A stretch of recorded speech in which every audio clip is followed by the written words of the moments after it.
Hi. So today I'm doing this video from bed for a couple of reasons. One, because all my symptoms have come crashing back. Well, not all of them, but the fatigue, the chronic fatigue, the complete exhaustion, the fibromyalgia pain, among many others. And I want to tell you what's happened. And I know I haven't even shared my story yet, my 5-year story.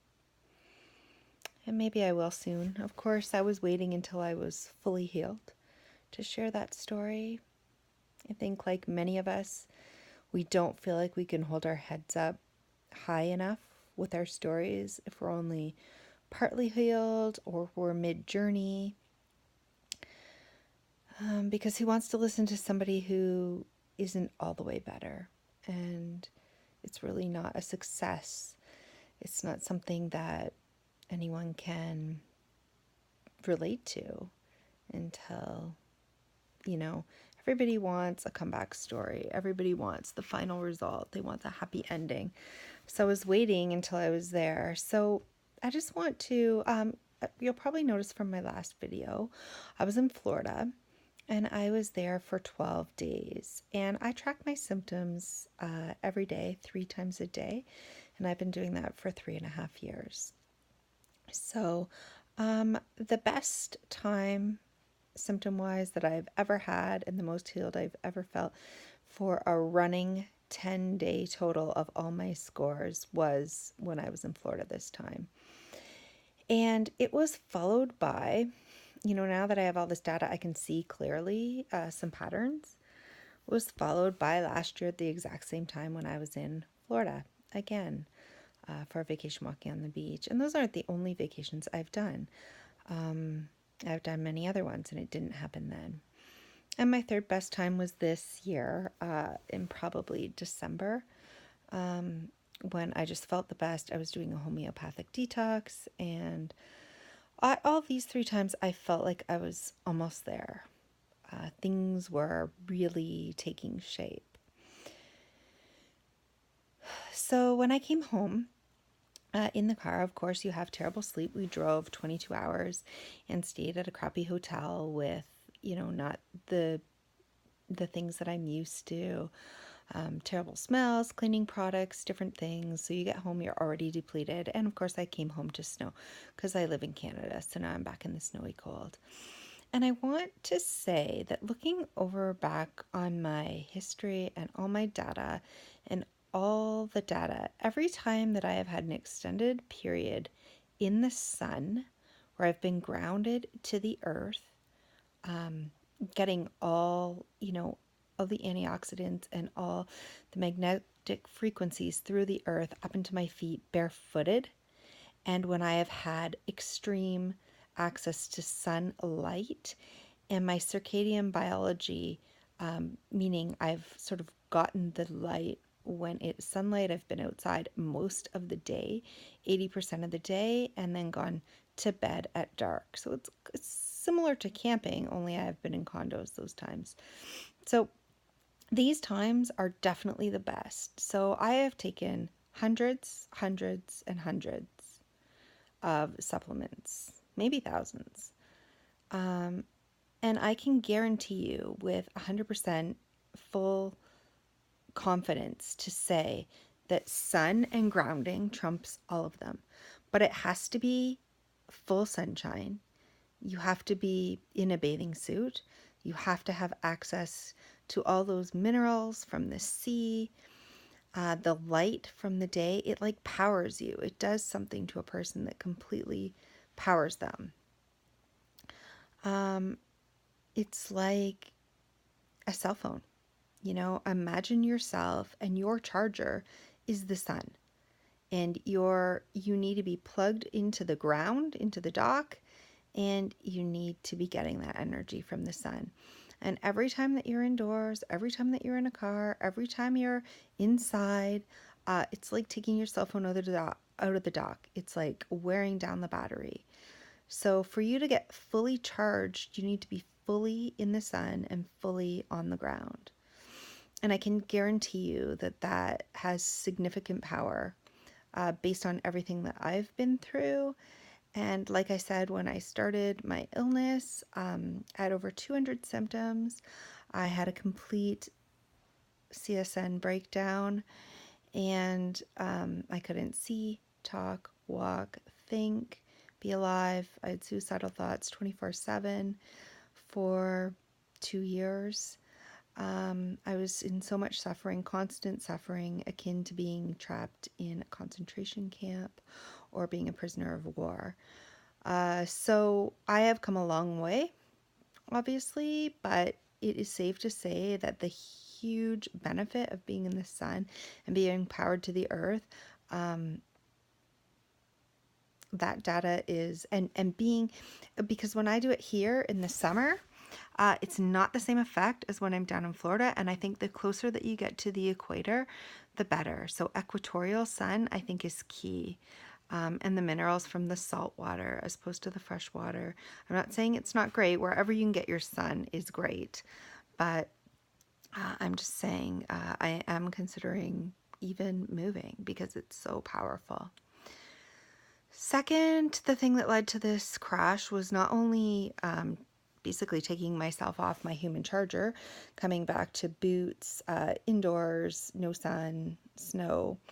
It's the fact that I was set to start a new homeopathic detox, which was one of the things that created one of my best results in the last year. But I also started a bunch of new mitochondrial supplements with them. So I started a huge protocol. I can maybe share that protocol at some point. But it's a massive protocol, and the light, I just felt the life force drain out of me. So completely drained from head to toe.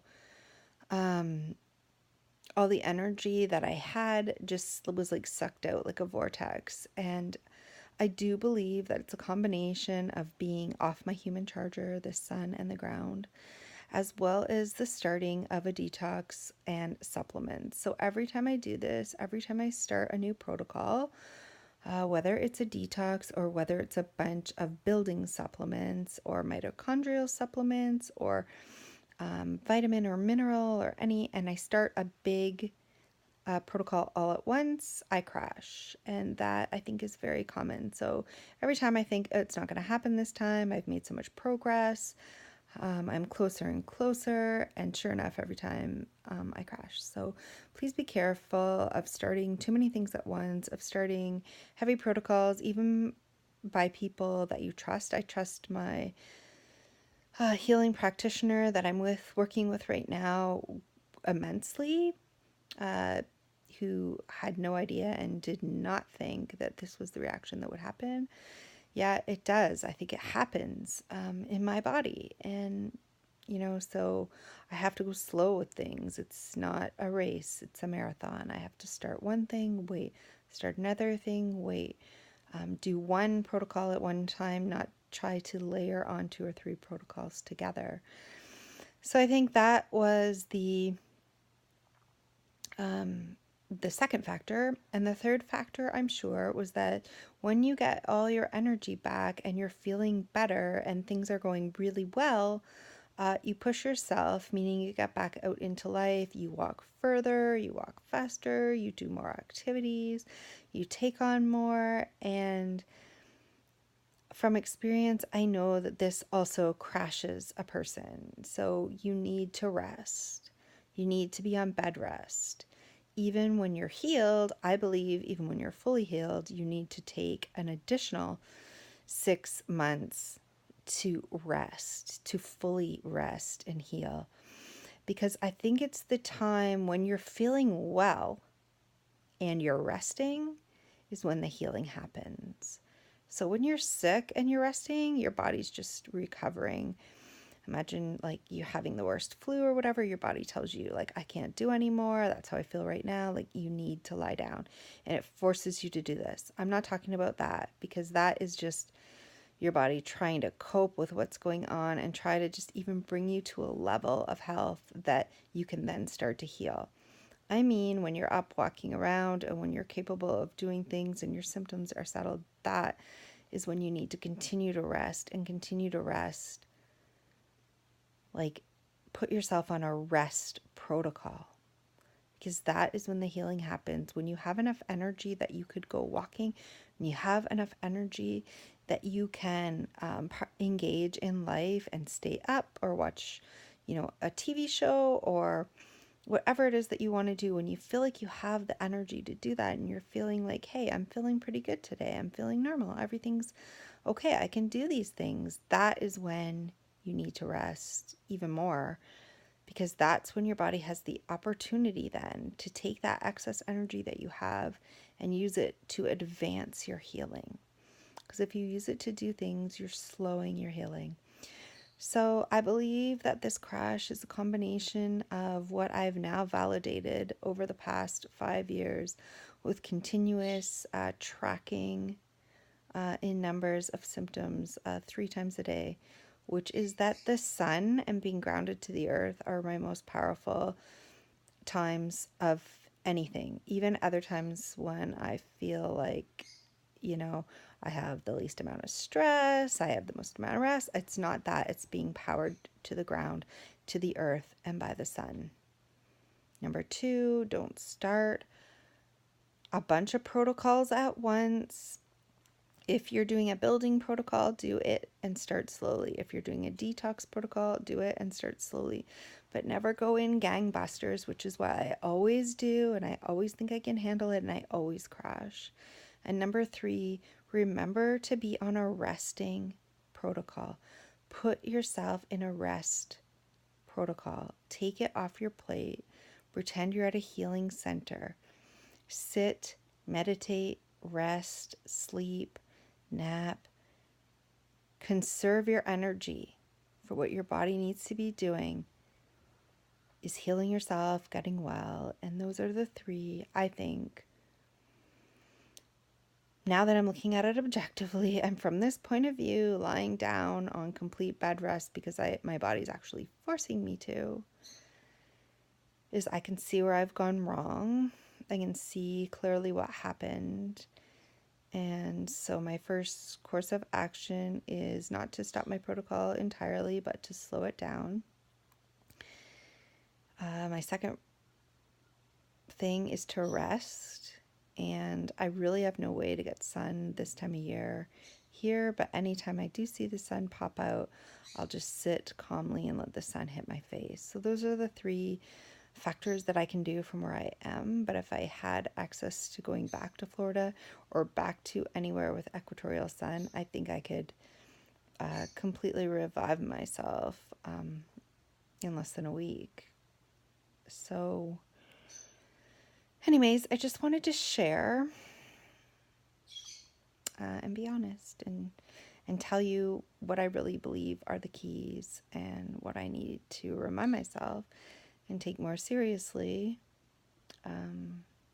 because I think they're easy things to forget and they don't seem important, and they are definitely key.